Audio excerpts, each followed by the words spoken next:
¿Qué otra cláusula difiere de la prevista con el contrato de arras y mandato de venta? La cláusula sexta.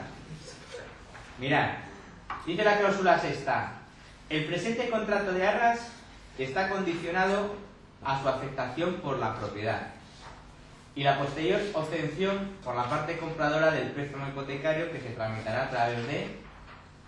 ¿Quién pondremos ahora ahí? Ya lo sabemos. ¿A quién ponemos aquí?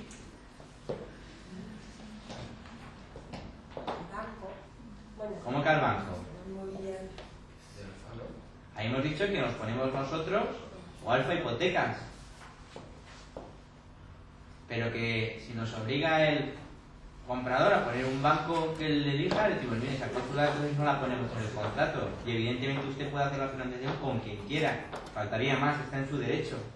¿Vale? Pero dice, el presente contrato está condicionado a su aceptación por la propiedad. Mirad, antes hablábamos de condiciones resolutorias, que os he dicho que lo que significaba es que las partes establecían en el contrato que si sucedía determinada circunstancia, el contrato quedaba sin efecto, ¿vale? Se anulaba. Hay otro tipo de condición, que es la que contempla este contrato, que se llama condiciones suspensivas. ¿Y eso qué significa? Significa lo contrario. Significa que para que un contrato empiece a producir efectos, es necesario que se produzca determinado hecho, determinada circunstancia. Y en este contrato, ¿cuál es ese hecho? Para que este contrato que estamos viendo ahora mismo produzca efectos jurídicos, empiece a producir efectos legales entre comprador y vendedor, ¿cuál es el hecho que tiene que darse? Tiene que darse la aceptación del vendedor. Porque si el vendedor no acepta este contrato no produce efectos entre comprador y vendedor. ¿De acuerdo? ¿Lo ven? No lo ves. Vamos a ver. Hemos dicho contrato de arras condicionado, lo dice el título. Luego lo plasmamos otra vez en el interviene. Y ahora estamos viendo esta cláusula. ¿A qué está condicionado el contrato? A la aceptación del vendedor. ¿Y eso qué significa? Significa que para que este contrato produzca efectos entre comprador y vendedor, tiene que aceptarlo el vendedor. Porque si no lo acepta el vendedor, este contrato no va a producir efectos. No va a vincular en ningún caso al vendedor. ¿Lo ves? Luego veremos dónde lo hace. Dice, si dicho préstamo no fuese concedido en el plazo de X tiempo a contar desde la aceptación por parte de la propiedad del presente contrato, este quedará resuelto y sin efectos, debiendo la parte vendedora devolver las cantidades entregadas en conceptos de arras por la compradora. Es decir, que una vez que el vendedor ha aceptado el contrato está también sujeto a la condición resolutoria de la obtención del préstamo. De tal manera que, si al comprador no le dan el préstamo, el contrato se rescinde, se extingue, deja de producir efectos. Y como consecuencia de ello, el vendedor tiene que devolver el dinero al comprador. ¿Vale? Y ahora os planteo una cuestión importante, que es común a los dos tipos de contratos de arras que hemos estado viendo. Dice, si dicho préstamo no fuese concedido en el plazo de... ¿Qué plazo pongo ahí? Es decir, ¿qué plazo tengo que poner para que al comprador le den el préstamo hipotecario? Dice el compañero 15 días. 30 días. ¿Quién da más? ¿Quién da menos? Primera circunstancia, tengo que estar de común acuerdo con el vendedor. Y segunda circunstancia, tengo que ver cuál es el perfil del comprador. Porque si el comprador es un señor con nóminas, es un señor con un contrato laboral fijo, o es un funcionario y no hay problemas, pues a lo mejor 15-20 días, iría un poquito ajustado incluso, pero 15-20 días saco la operación. Pero si es un señor que va muy justo, que va a necesitar una financiación casi al 100% más gastos, pues la financiación va a ser complicada, voy a tener que hacer muchas gestiones y eso se dilata en el tiempo. En todo caso, recomendación: que el plazo que se establezca en la cláusula sexta coincida con el plazo que se establece en la cláusula quinta. Es decir, ¿qué se establece en la cláusula quinta? El plazo para escriturar. De tal manera que si coincide el plazo para la obtención del préstamo con el plazo previsto para la escrituración, ¿qué estoy haciendo? Que voy a tener de tiempo para conseguirle al comprador el préstamo ¿hasta cuándo? Hasta escritura. ¿Vale? ¿Lo veis o no? ¿Qué pasa? Perdona. Si aquí pongo 10 días y el plazo para escriturar es 20. Y resulta que al día 10 yo no sé si al comprador le dan o no le dan el préstamo. No lo sé. Y llegamos al día 11. Y el día 11 tampoco lo sé. Y al día 15 me dice el banco que sí. Que ahora te puedo decir que no te lo dan.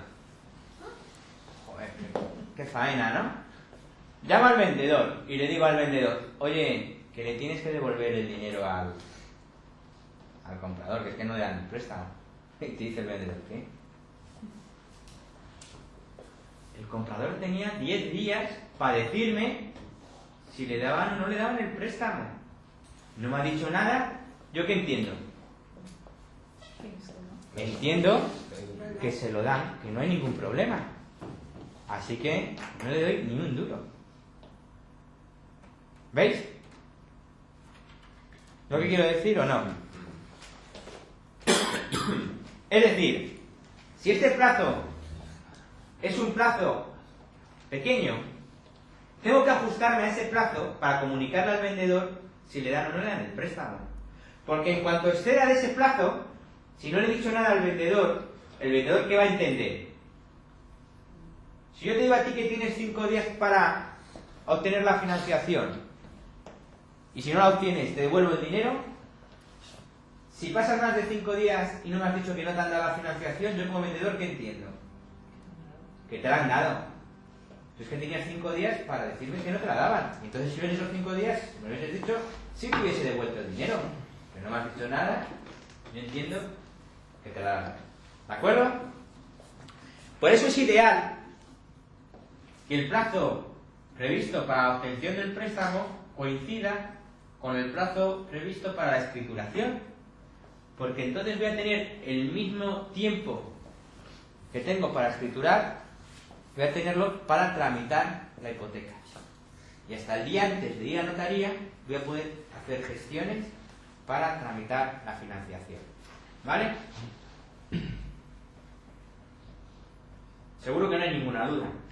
Disculpa, José. Dime. Una pregunta. Principalmente, si yo la idea, ¿vale?, es poner 15 días para intentar presionar y que todos vayan lo más rápido posible porque el piso está parado.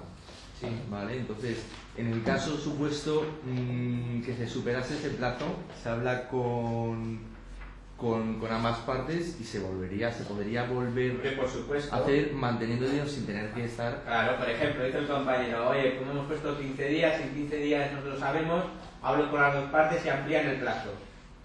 ¿Vale? Firmamos un documento adjunto, un anexo al contrato, sin ningún problema. El problema es que te digan que no hay acuerdo, que te diga el vendedor que no. Pero se lo han dicho antes del plazo. Sí, pero tendrás también que... Si lo has dicho antes del plazo, ningún problema. Si tú antes de esos 15 días que tú pones en el contrato le dices al vendedor: oiga, a día de hoy el comprador no tiene financiación, así que usted verá, o le ampliamos el plazo o automáticamente usted le tiene que devolver el dinero. Estarías haciéndolo bien, estarías haciendo lo correcto. El problema es que no le digas nada en el plazo al vendedor, o se lo digas con posterioridad. En ese caso el vendedor va a entender que ha pasado el plazo y que como consecuencia de ello no tiene que devolverle el dinero. Con esto lo que hay que intentar es el día de la escrituración intentar dar un margen un poco más de... ¿no? ¿Un margen de qué? Más de... Es que eso depende de cada operación. Es decir, si la operación es complicada, pues es una operación probablemente que se va a dilatar en el tiempo. Entonces me tendré que ir a 30 o 40 días. Si la operación en principio no tiene visos de ser problemática, porque no va a haber problema para la financiación, porque el estado del inmueble es perfecto, se va a cancelar la hipoteca sin ningún tipo de problema tal, pues entonces trataré de que el plazo sea lo más corto posible dentro de esas circunstancias para que la operación salga adelante antes, no esté en vilo. ¿De acuerdo? ¿Más dudas? Pero nunca para poner más tiempo es malo, porque siempre se salva uno en salud, ¿no? Hombre, eso pues, es una opción. También puede ser que pongas más tiempo, el comprador vea otra cosa y esté dispuesto a perder las arras. Eso nunca se sabe. O el vendedor ahora recibe una oferta muy superior y que prefiera dar el doble y vendérsela a otro. Es que esas cosas hay que ir caso por caso. Es una solución casuística. No se pueden establecer principios generales aplicables a todos los casos. Ustedes tienen que valorar las circunstancias de la operación y en base a eso adaptar el documento. ¿Vale? Normalmente los contratos de arras, porque es un poco muy largo, muy grande para la gente que no esto, pues verá el contrato y dirá, uff, yo creo que lo tengo que revisar con alguien, porque no entiendo nada de poner aquí, es lo habitual que ocurra.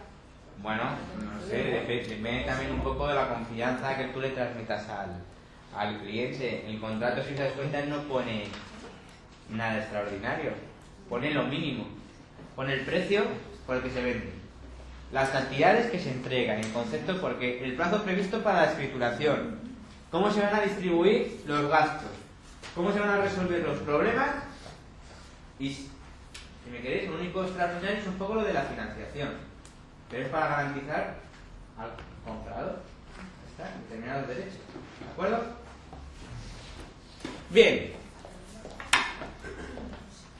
estamos diciendo constantemente contratos de arras condicionados, contratos de arras condicionados, la cláusula sexta exactamente igual, que está condicionado a la aceptación. ¿Y dónde me lo acepta? Fijaros, me lo acepta en el mismo documento.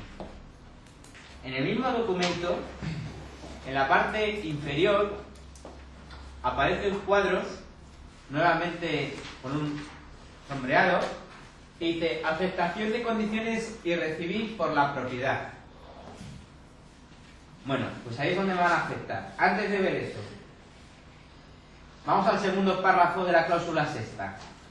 Hemos dicho que el contrato está condicionado a la aceptación del propietario y luego la posterior obtención del préstamo.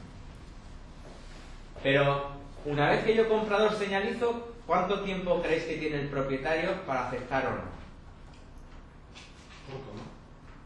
¿Corto o largo? Depende. No, pero si yo estoy dando una señal, a mí me gustaría que la propiedad contestara lo antes posible. Entonces a ti te gustaría un plazo corto. Claro.